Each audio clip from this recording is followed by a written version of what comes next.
Welcome to How You Livin', a transformative podcast featuring best-selling author, inspirational speaker, and minister, Dr. Rick Rigsby. And now, Dr. Rick.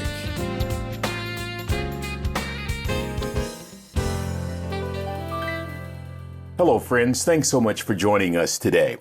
I want to talk to you about easy, specifically mastering the easy. Former Pittsburgh Steelers head football coach Chuck Noll said on one occasion, "Champions are champions, not because they do extraordinary things, but because they do ordinary things better than anybody else." Doing ordinary things better than anybody else. That's the key to extraordinary performance, regardless of the task, regardless of the field of endeavor. Mastering the easy, I believe, is the trademark of greatness. I talk a lot about executing basics, another way of saying mastering the easy.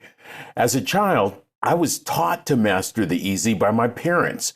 Whether it was peeling a potato or scrubbing a toilet, it had to be done the right way. My dad was a cook for a maritime academy in Northern California.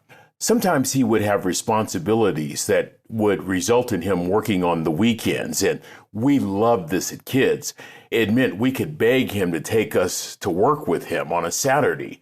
It meant everything from playing ball in an empty gym to watching sailboats maneuver around the bay. But it also meant helping out in the galley, in the mess hall, as they used to call it. In military terms, it meant kitchen patrol, also known as KP. My dad usually gave me one of two jobs, either garbage detail or peeling the potatoes. I would often choose the latter if I had a choice. But in both cases, he would show me what he expected. He showed me only one time, and in showing me, he set the expectation. He did not tolerate anything less than excellence. He showed me one time. He set the expectation. His command was simple. "Ricky, if you're going to do a job, do it right." When I would peel potatoes, friends, let me tell you, I knew not to return a potato to my father with one speck of skin on it. I'm talking about mastering the easy. At home, we didn't have housekeepers growing up, unless you counted us kids. We did everything from washing dishes to cleaning the bathrooms. We hated scrubbing the toilets. It meant arduous, tedious attention to detail. We didn't mind so much the outside chores, doing yard work, painting, fence repairs, washing the cars. I have to pause for a moment. I'm thinking right now in my mind about that Clint Eastwood movie, Gran Torino, whose character fills the emptiness in his life with beer and home repairs while developing an unlikely friendship with his neighbors. Here's my favorite scene. Clint's character, Walt, is sitting on the front porch, admiring the job he did washing and waxing his car. Isn't it interesting that an entire generation of kids have no idea how gratifying it is to admire a car you've just washed by hand? Whatever we did at home, it had to be done the right way. It had to be done correctly. I can hear in my mind with a piercing familiarity right now, "Ricky, if you're going to do a job, do it right." Mastering the easy became part of our core curriculum growing up. I have 4 degrees. My brother is a presidential appointed judge in Washington, D.C. We weren't the smartest ones in our family. It was a country mother from Oklahoma and a 3rd grade dropout daddy from Texas. They both taught us to master the easy. They said it this way: execute the basics better than anybody else, and you'll grow your capacity for that which you want. Mastering the easy. I think about a basketball coach, a former basketball coach at UCLA by the name of John Wooden, the Wizard of Westwood. The very first thing he taught his incoming freshmen was the proper way to put on their socks.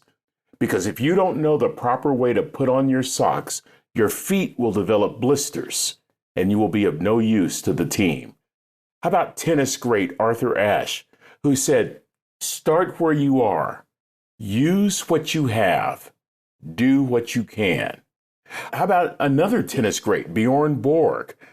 Bjorn Borg mastered the basics in such a way, mastered the easy in such a way that he posed a tremendous threat to any of his opponents. I have a friend who was a professional tennis player back in the 70s. He said that Bjorn Borg was his stiffest competition. When I asked why, my friend said Borg had the basics so down, he wore his opponents out. Here's a basic. Here's mastering the easy. How about mastering making a bowl of soup? When my father found out that I was going to a new restaurant, he would always encourage me to order a bowl of soup. When I would ask why, he would say, son, if the soup is not good, don't invest in the restaurant. To this day, I work on mastering the easy. As a minister, as a public speaker, I'm always working on my craft every day. I'll give you an example from my early years as a television reporter. I would spend countless hours chasing down news stories in my news car. To improve my articulation skills, I spent years reading billboards out loud. Now, I was by myself in the news car, so there was no audience, but I wanted to improve my articulation. So when I would see a billboard, I would sound it out loud. For example, oh, what a feeling. Drive a Toyota. Mastering the easy. I'd listen to San Francisco Giants baseball games when I'd drive around my news cruiser. I would rehearse my own broadcast. Swung on a deep drive to center field. Mays on the run makes the catch. What a spectacular play. I would even include commercials. Say, friends, your mouth is parched as a bleacher seat? Then turn up a can of Budweiser. Budweiser, the king of beers. You see, friends, if you really want to be great at anything, you have to first master the easy. I learned that from a country mother from Oklahoma and a third grade dropout daddy. Recently, I was involved in a rather intense discussion with a dear friend who asked me to coach him up for a job he's applying for. He wanted my honest opinion regarding how he can improve. My initial assessment was for him to develop greater breadth and depth, specifically developing a memory and a deeper memory bank. I offered a few simple exercises. Here's an exercise that I do daily to continue to develop my memory. I think of an event that occurred years ago, and what I choose to do is this. I will work to remember every single detail that surrounds that particular event. And so I shared this with my friend. I will refer to my friend in this example as Fred. So I talked to him about a trip we took a few years earlier, and I told him to recite and recall every single event from that trip, every descriptive statement that he could possibly think of. I wanted him to recount every detail from that trip. The greater the detail, I told Fred, the higher his score would be, with 100 being max. Fred scored about a 50, which is probably average. But when I pressed Fred, he got irritated and said, why do I need to remember the obvious? That stuff that you're asking me is easy to remember. Why do I need to remember it? But here was the problem. As easy as it was, Fred was not able to recall those details. This exercise led to a lengthy discussion. I am happy to report Fred finally got it. The difference between ordinary performance and extraordinary performance. Extraordinary people master the easy. Like many high achievers, Amazon founder Jeff Bezos, one of the richest men in the world, rises early. He's mastered the task of rising early without the use of an alarm clock. He doesn't like the word alarm. It signals danger, distressing suspense. That's not how he wants to frame his day. Oprah Winfrey, she also has mastered the task of rising early without an alarm clock, mastering the easy. Another rich person you perhaps have heard of is Warren Buffett. He says he's mastered the simple act of reading every single day. In fact, he says he spends 80% of his day reading. Listen to what Buffett says. That's how knowledge works. It builds up like compound interest. All of you can do it, but I guarantee not many of you will. By the way, a few years ago, accountant Tim Corley surveyed 233 wealthy people with regard to their daily habits. Listen to this. Corley found that 88% of those people devoted at least 30 minutes or more every single day to education or self-improvement through reading. Mastering the easy. Small efforts consistently repeated results in mastery. It's really not complicated. LinkedIn CEO Jeff Weiner likes to carve out time to think. He says that is the foundation for all of his day, just mastering a small time every day to think. You see, it really doesn't matter what you do. The principle remains the same. If you can master the easy, you're on the road to extraordinary performance. It doesn't matter what the endeavor is. NFL Hall of Fame quarterback Kurt Warner threw unlimited footballs through a tire. I mentioned tennis great Bjorn Borg. He hit countless balls against his family's garage door. Boxer Mike Tyson, despite all his antics, gosh, he was a ferocious boxer. And that greatness as a boxer resulted from mastering film study. He would watch countless hours of boxers over and over and over in the attic of a former trainer's house where he lived as a young man. How about Britain's Prime Minister Winston Churchill? He mastered three easy philosophies. Number one, he never wavered. Number two, he was true to his principles. Number three, he stood resolved. He stood even if he was the only one standing. By the way, Churchill once said, quote, "History will be kind to me, for I intend to write it," end quote.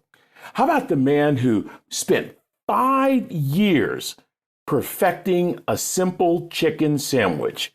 That would be Chick-fil-A founder Truett Cathy.